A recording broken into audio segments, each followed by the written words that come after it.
بسم اللہ الرحمن الرحیم الحمد للہ رب العالمین والصلاة والسلام علی اشرف الانبیاء والمرسلین نبینا محمد وعلی آلہ وصحبہ اجمعین ثم اما بعد۔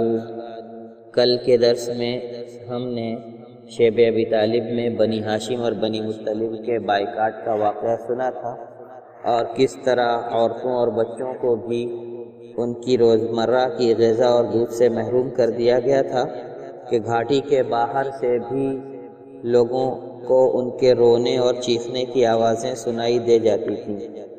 یہ معاہدہ یا یہ سوشل بائیکاٹ ختم کیسے ہوا، اس پر ذرا غور کرنے کی بات ہے۔ بڑی تفصیل تھی، آج کے درس میں اسی تفصیل پر اور اس کے بعد کے کچھ واقعات پر روشنی ڈالی جائے گی۔ سب سے بڑی بات یہ ہے کہ اس بائیکاٹ پر بھی مکہ کے لوگ ایک رائے نہیں تھے کہ سب لوگ چاہتے تھے کہ بنی ہاشم اور بنی مطلب کا بائیکاٹ ہو، بلکہ کچھ لوگ یہ محسوس کرتے تھے کہ یہ ان دونوں خاندانوں کے ساتھ زیادتی ہے، اور اس خیال کے حامی لوگ اس بائیکاٹ کو ختم کرنے کی کوشش کرنے لگے۔ اس میں بنی عامر ابن لوئی نامی قبیلہ کے ہشام ابن عمرو آگے آئے تھے۔ ان کا سلوک بنی ہاشم کے ساتھ شیب ابی طالب میں بھی بہت اچھا تھا۔ رات میں چھپ کر ان کے لیے کھانا وغیرہ پہنچاتے رہتے تھے۔ یہ زہیر ابن ابی امیہ کے پاس گئے۔ ان کا بنی مطلب کے میں ننیحال تھا۔ ان کی ماں عاتکہ عبد المطلب کی بیٹی تھی۔ ہشام ابن عمرو نے ان کو جوش دلایا، غیرت دلائی کہ کیسے آپ کو اچھا لگتا ہے کہ خود کھائیں پئیں اور آپ کے نانی حال والے اس خستہ حالی میں بسر کریں۔ انہوں نے غصہ سے تل ملا کر کہا کہ میں اکیلا بھلا کیا کر سکتا ہوں۔ ہشام ابن عمرو نے کہا کہ آپ اگر چاہیں تو آپ کے ساتھ کوئی اور بھی ہو سکتا ہے۔ کہا کوئی ساتھ دے تو میں اس کام کو کرنے کے لیے تیار ہوں۔ کہا ٹھیک ہے، میں تمہارا ساتھ دوں گا۔ کہا ایک کام کرو، زہیر ابن ابی امیہ نے یہ سن کر کہا ایک کام کرو، کوئی اور تیسرا آدمی بھی تلاش کرو جو ہمارا ساتھ دے۔ ہشام ابن عمرو مطعم ابن عدی کے پاس گئے۔ ان کو بنی ہاشم اور بنی مطلب اور بنی عبد مناف کی آپس کی رشتہ داریاں گنائیں، اور سوشل بائیکاٹ پر قریش کا ساتھ دینے پر ان کو ملامت کیا۔ انہوں نے بھی جھنجلا کر کہا کہ میں اکیلا کیا کر سکتا ہوں۔ کہا آپ کے ساتھ ایک شخص ہے۔ کہا کون ہے؟ کہا میں۔ کہا تیسرا بھی تلاش کرو۔ کہا کر چکا ہوں۔ کہا کون ہے؟ کہا زہیر ابن ابی امیہ۔ کہا ٹھیک ہے، پھر چوتھا بھی تلاش کرو۔ تو ان لوگوں نے پھر چوتھے کی تلاش شروع کی۔ ہشام ابن عمرو ابو البختری کے پاس گئے۔ انہوں نے بھی کہا کہ اکیلے ہونے کا رونا رویا۔ انہوں نے بھی کہا کہ میں اکیلا کیا کر سکتا ہوں۔ ان سے بھی ہشام نے کہا کہ آپ ایک دو نہیں بلکہ پورے 3 افراد اس کام میں آپ کے ساتھ ہیں، آپ کا ساتھ دینے کے لیے تیار ہیں۔ کہا کون کون ہے؟ ہشام نے کہا کہ میں، زہیر ابن ابی امیہ اور مطعم ابن عدی۔ کہا کہ ایک 5واں شخص بھی ہمارا ساتھ دیتا تو اچھا ہوتا۔ ہشام زمع ابن الاسود کے پاس جاتے ہیں، ان سے بھی حق اور قرابت کا واسطہ دے کر راضی کر لیتے ہیں۔ یہ 5 افراد حجون کے پاس جمع ہو کر، جہاں پر آج ایک بہت بڑا پل اور سڑک ہے جو حرم شریف کی طرف جاتی ہے اور مکہ کے بہت نامی راستوں میں شمار ہوتا ہے شارع حجون، تو حجون کے پاس جمع ہو کر اس معاہدے کے صحیفے کو توڑ پھاڑ ڈالنے اور اس محاصرے کو ختم کرنے کا عہد کرنے لگے۔ زہیر ابن ابی امیہ نے کہا کہ میں شروعات کروں گا۔ صبح یہ لوگ قریش کے اجتماعات میں گئے۔ زہیر نے اچھا سا جوڑا پہن کر پہلے بیت اللہ کا طواف کیا۔ مناسبت کے لیے انہوں نے اچھے کپڑے پہنے اور گھر گئے جب بیت اللہ تو پہلے بیت اللہ کا طواف کیا، اور پھر لوگوں کو مخاطب کر کے کہا مکہ والو، ہمیں یہ زیب دیتا ہے کہ خود کھائیں پئیں اور بنو ہاشم ہلاک ہو رہے ہوں، نہ ان سے کوئی خرید و فروخت ہوتی ہو، نہ میل جول رکھا جاتا ہو، میں اس معاہدے کو ختم کرا کے ہی دم لوں گا۔ یہ سراسر ظلم ہے۔ ابو جہل مسجد حرام کے کسی کونے میں بیٹھا تھا، اٹھا اور کہا کہ ایسا ہرگز نہیں ہوگا، تم جھوٹے ہو۔ یہ سن کر زمع ابن الاسود جو 5 لوگوں میں سے ایک ہیں، کہا کہ اگر وہ جھوٹے ہیں تو تم اس سے بڑے جھوٹے ہو۔ ہم تو اس کے لکھے جانے سے بھی خوش نہیں تھے، جب یہ لکھا جا رہا تھا پھر بھی خانہ کعبہ پر لٹکا دیا گیا۔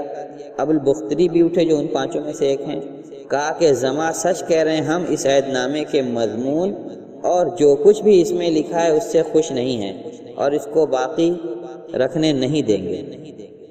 مطعم ابن عدی نے کہا کہ آپ دونوں سچ کہہ رہے ہیں اور اس کے علاوہ جو بھی کوئی بات کہتا ہے وہ جھوٹا ہے۔ یعنی سب نے مل کر پانچوں نے ابو جہل کو جھوٹا کہا۔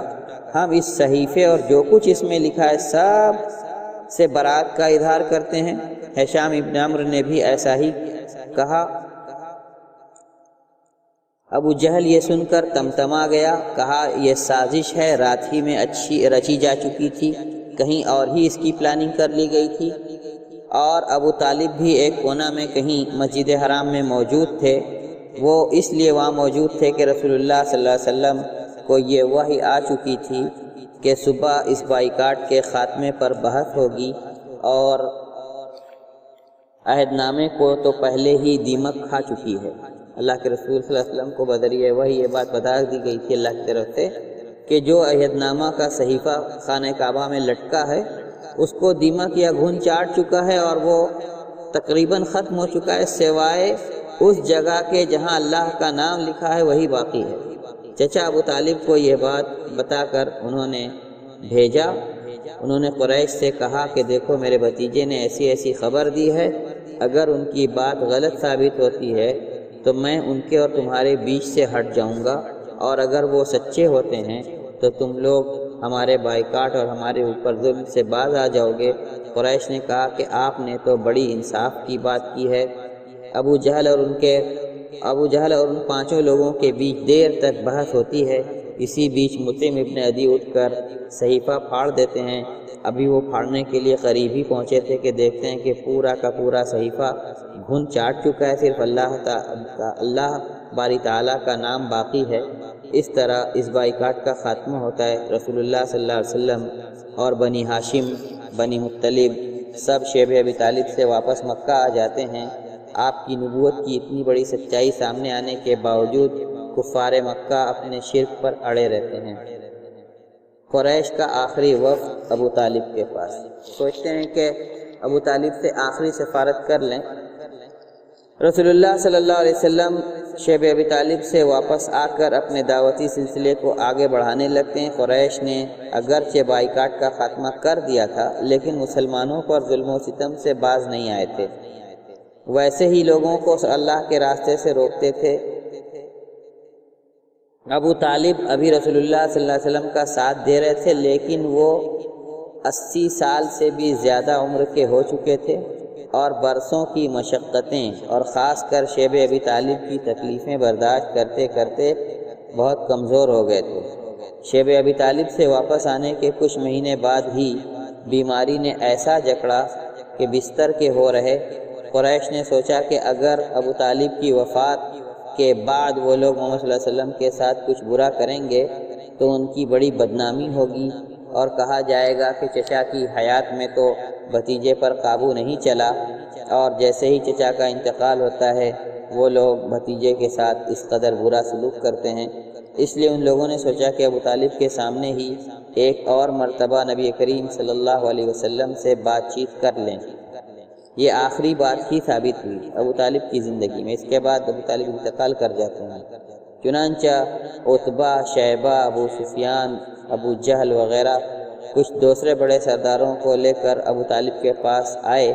یہ تقریباً 25 لوگ تھے۔ ابو طالب سے کہا کہ بھتیجے کو بلائیے، ہماری اور ان کی آپ کے سامنے بات چیت ہو جائے، ہم ان کی سن لیں، وہ ہماری سن لیں، وہ ہم سے دور رہیں، ہم ان سے دور رہیں، وہ ہمارے دین کو برا بلا کہنا چھوڑ دیں، ہم ان کو ان کے دین پر چھوڑ دیتے ہیں۔ محمد صلی اللہ علیہ وسلم نے جواب دیا کہ کیوں نہ میں ان کو ایک ایسی دعوت کی طرف بلاؤں، ایک ایسی بات کی طرف بلاؤں جس سے عرب بھی ان کے تابع رہیں اور عجب بھی ان کی بات مانیں۔ یہ سن کر سب لوگ حیرت سے ایک دوسرے کا منہ تکتے رہے۔ ابو جہل نے پوچھا کیا ہے، لاؤ پیش کرو، ہم اس کلمے کو کیا اس جیسے 10 کلمے پر تم کو عہد و پیمان دے سکتے ہیں کہ آخر ایسی بہتر بات کا انکار بھلا کون کرے گا۔ آپ صلی اللہ علیہ وسلم نے فرمایا کہ لا الہ الا اللہ کا اقرار کر لو اور اس کے سوا سارے معبودان باطلہ کا انکار کر دو۔ ان لوگوں نے ہاتھ پر ہاتھ پیٹ کر کہا کہ محمد تم سارے معبودان کو چھوڑ کر ایک معبود کی عبادت کروانا چاہتے ہو، بڑی عجیب بات کرتے ہو۔ کچھ لوگوں نے کہا کہ محمد اپنے موقف سے رتی بھر بھی ہٹنے والے نہیں ہیں، چلو اپنے باپ دادا کے دین پر جمے رہو اور اپنے معبودوں کی حفاظت کرو، اپنے بتوں کی حفاظت کرو، اللہ ان کے اور ہمارے بیچ فیصلہ کر دے گا۔ پھر وہ لوگ چلے گئے اور اسی موقع پر آپ صلی اللہ علیہ وسلم پر سورہ صاد والقرآن ذی الذکر کی بل الذین کفروا فی عزۃ و شقاق سے لے کر کے ان ھذا لشیء عجاب تک ابتدائی آیتیں نازل ہوتی ہیں، جس میں مکہ والوں کے اس رویے کا تذکرہ ہے کہ ان میں سے ایک گروہ نے کہا کہ چلو چل کر کے اپنے بتوں کی حفاظت کرو۔ ہاں یہ تو بڑی انوکھی بات محمد پیش کر رہے ہیں۔ تو اس طرح سے یہ میٹنگ بھی ناکام ہوئی، وہ لوگ ابو طالب کے پاس سے ناکام واپس آئے۔